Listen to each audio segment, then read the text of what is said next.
SIR যে প্রক্রিয়াটি, সেই এসআইআর জিনিসটা এতটাই একটা সুবৃহৎ এবং এতটাই একটা মানে ট্রুলি আর কি ইন্টেন্সিভ রিভিশন, খুব ইন্টেন্সিভ একটি কাজ।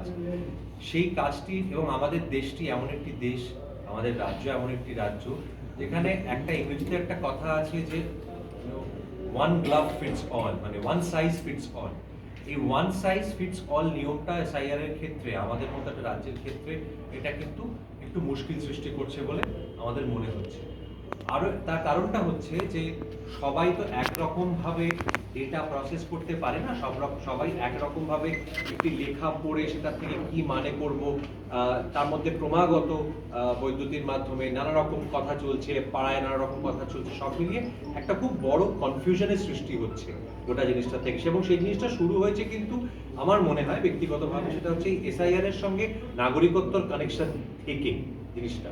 তো সেইখান থেকে তারপরে একটা খুব বড় প্যানিক সৃষ্টি হচ্ছে যখনই পান থেকে কোনো চুন খসছে, তখনই সাধারণ মানুষের মধ্যে, যারা হয়তো খুব বেশি পড়াশোনা করা নন, যারা হয়তো সমাজের অন্তজ শ্রেণীর বা প্রান্তিক শ্রেণীর মানুষ, তাদের আরো বেশি করে এই প্যানিকটা হচ্ছে যে তাহলে কি আমি আমার ভোটাধিকার থেকে বঞ্চিত হলাম।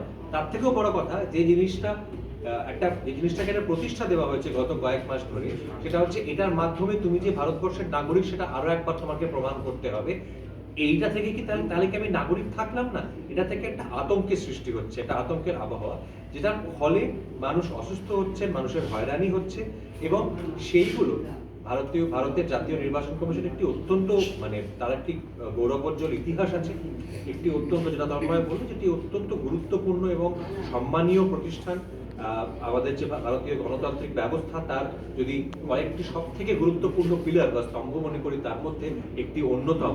তো তাদের প্রতি আমাদের আবেদন ছিল যে তারা যাতে মানুষকে এই সাহায্যটা করেন যে সঠিক ইনফরমেশন, সঠিক তথ্য, কিভাবে কি করতে হবে, কেন কি হচ্ছে, এই তথ্যগুলি যেন সমাজের একেবারে শেষ স্তরের মানুষ অব্দি সেটা পৌঁছয়।